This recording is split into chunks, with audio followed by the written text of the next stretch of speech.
Podcast Network Asia.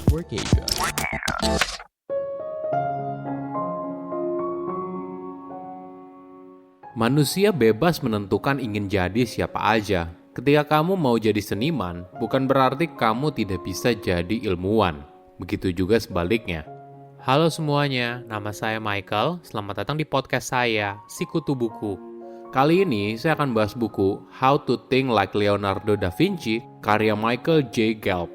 Sebelum kita mulai, buat kalian yang mau support podcast ini agar terus berkarya, caranya gampang banget. Kalian cukup klik follow. Dukungan kalian membantu banget supaya kita bisa rutin posting dan bersama-sama belajar di podcast ini. Buku ini membahas cara berpikir orang jenius. Apakah kamu tahu siapa Leonardo da Vinci? Buat yang belum tahu, Da Vinci adalah pelukis terkenal di balik Mona Lisa dan The Last Supper. Menariknya, dia tidak hanya ahli di bidang seni, tapi juga berbagai bidang yang lain. Misalnya anatomi, botani, teknik militer, dan sebagainya. Karya Da Vinci sangat terkenal dan juga kontroversial. Dia tidak boleh mengikuti jejak ayahnya sebagai akuntan karena dia merupakan anak di luar nikah. Namun di masa depan, Da Vinci merupakan salah satu seniman dan pemikir terbesar sepanjang masa. Kita bisa belajar bagaimana Da Vinci tidak membatasi pengetahuannya hanya di satu bidang yaitu seni, tapi juga berusaha melebarkan pengetahuannya ke bidang yang lain. Kita akan belajar bagaimana berpikir seperti Da Vinci. Saya merangkumnya menjadi 3 hal penting dari buku ini. Pertama, rasa penasaran dan eksperimen langsung. Bagaimana orang jenius berpikir? Apakah kamu penasaran? Leonardo da Vinci merupakan seorang pria dengan berbagai keahlian. Mungkin kamu mengenal Da Vinci sebagai pelukis Mona Lisa, tapi di sisi lain dia juga merupakan pemusik, ahli perbintangan, ilmuwan, hingga menjadi seorang filsuf. Apa rahasianya? Sejak kecil, Da Vinci selalu penasaran terhadap lingkungan sekitarnya. Dia seringkali membawa kertas dan pensil lalu pergi ke hutan.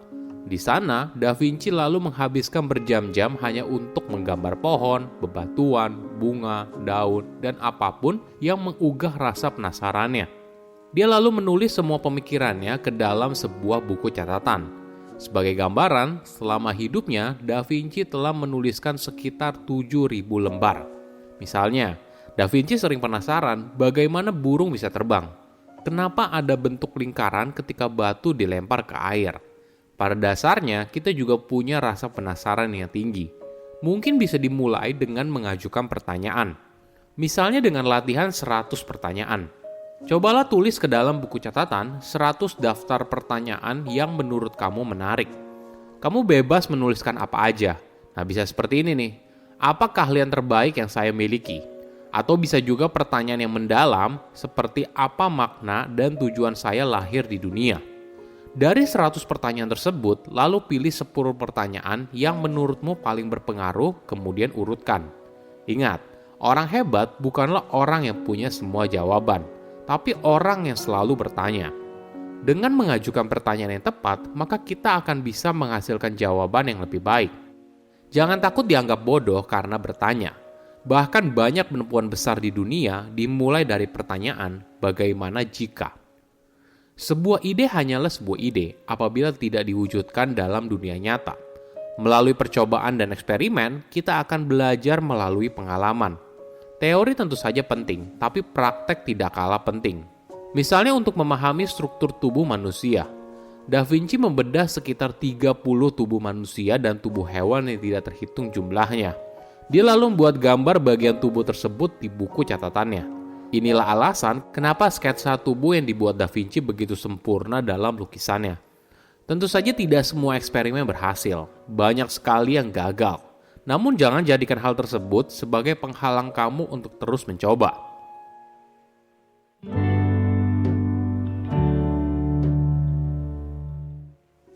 Kedua, memaksimalkan panca indera dengan baik. Da Vinci selalu menekankan pentingnya panca indera. Dia percaya kita harus sering menggunakannya dalam kehidupan sehari-hari.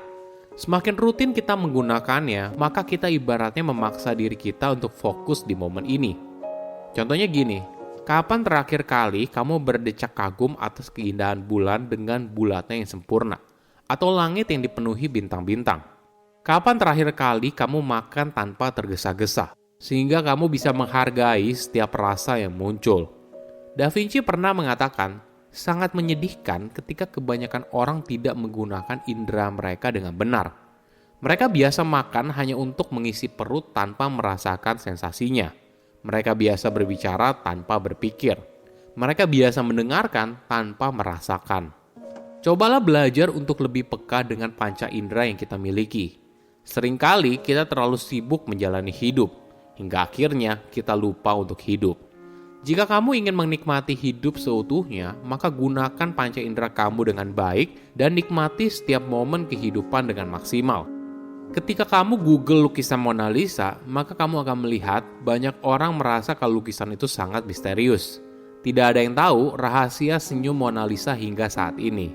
Ada begitu banyak emosi yang tersembunyi dalam dirinya, sehingga kamu tidak akan bisa mengetahui apa perasaan sebenarnya di balik senyuman itu. Menariknya, jika diperhatikan lebih dekat, maka kamu bisa melihat di sudut mulut dan mata Mona Lisa tertutup bayangan terang. Hal ini membuat senyum itu misterius. Alasan utama Da Vinci adalah dia ingin membiarkan kepada para penikmat karyanya untuk mempersepsikan sendiri apa makna di baliknya. Sama halnya ketika kamu menghadapi sebuah masalah. Jangan buru-buru masuk pada kesimpulan. Cobalah untuk melihatnya dari berbagai sisi, hingga akhirnya kamu bisa melihat sesuatu dengan lebih jernih.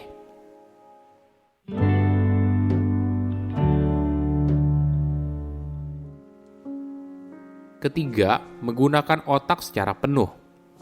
Ilmu pengetahuan seringkali mengatakan kalau bagian kiri otak bekerja dengan logika dan penalaran, sedangkan bagian kanan adalah imajinasi dan kreativitas.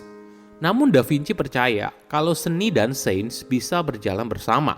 Kedua hal ini tidak bisa dipisahkan satu sama lain.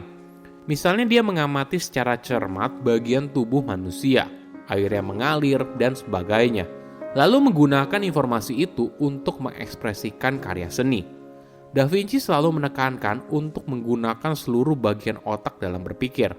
Dia pernah mengatakan, seseorang yang membentuk karya seninya tanpa didukung sains sama seperti pelaut yang mengarungi lautan tanpa kompas. Orang tersebut tidak akan pernah sampai ke tujuan yang dia inginkan. Pola pikir inilah yang menginspirasi metode mind mapping di kemudian hari.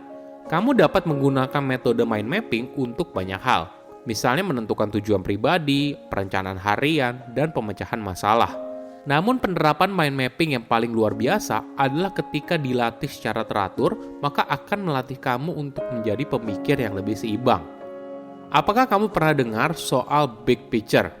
Untuk mencapai hal besar, kita tidak hanya ingin melihat sesuatu dari satu sisi saja, tapi kita harus belajar untuk melihatnya dari perspektif yang lebih luas. Ketika semua yang kita lakukan berhubungan satu sama lain dan berkontribusi pada hal besar dalam hidup. Oke, apa kesimpulannya?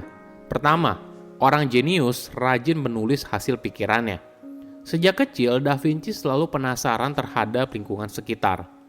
Dia seringkali membawa kertas dan pensil lalu pergi ke hutan. Di sana, Da Vinci lalu menghabiskan berjam-jam hanya untuk menggambar pohon, bebatuan, bunga, daun, dan apapun yang mengunggah rasa penasarannya. Dia lalu menulis semua pemikirannya ke dalam sebuah buku catatan. Sebagai gambaran, selama hidupnya Da Vinci telah menuliskan sekitar 7.000 lembar. Kedua, otak kiri dan kanan sama pentingnya. Ilmu pengetahuan seringkali mengatakan kalau bagian kiri otak bekerja dengan logika dan penalaran, sedangkan bagian kanan bekerja dengan imajinasi dan kreativitas. Namun Da Vinci percaya kalau seni dan sains bisa berjalan bersama. Kedua hal ini tidak bisa dipisahkan satu sama lain. Dia pernah mengatakan, seseorang yang membentuk karya seninya tanpa didukung sains sama seperti pelaut yang mengarungi lautan tanpa kompas. Orang tersebut tidak akan pernah sampai ke tujuan yang dia inginkan. Ketiga, menggunakan panca indera dengan sadar. Da Vinci pernah mengatakan, sangat menyedihkan ketika kebanyakan orang tidak menggunakan indera mereka dengan benar. Mereka biasa makan hanya untuk mengisi perut tanpa merasakan sensasinya. Mereka biasa berbicara tanpa berpikir. Mereka biasa mendengarkan tanpa merasakan. Cobalah belajar untuk lebih peka dengan panca indera yang kita miliki. Seringkali kita terlalu sibuk menjalani hidup, hingga akhirnya kita lupa untuk hidup. Jika kamu ingin menikmati hidup seutuhnya, maka gunakan panca indera kamu dengan baik dan nikmati setiap momen kehidupan dengan maksimal.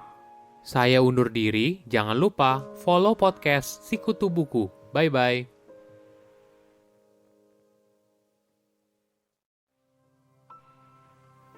Pandangan dan opini yang disampaikan oleh kreator podcast, host, dan tamu tidak mencerminkan kebijakan resmi dan bagian dari podcast Network Asia. Setiap konten yang disampaikan mereka di dalam podcast adalah opini mereka sendiri dan tidak bermaksud untuk merugikan agama, grup etnik, perkumpulan, organisasi, perusahaan, perorangan, atau siapapun dan apapun.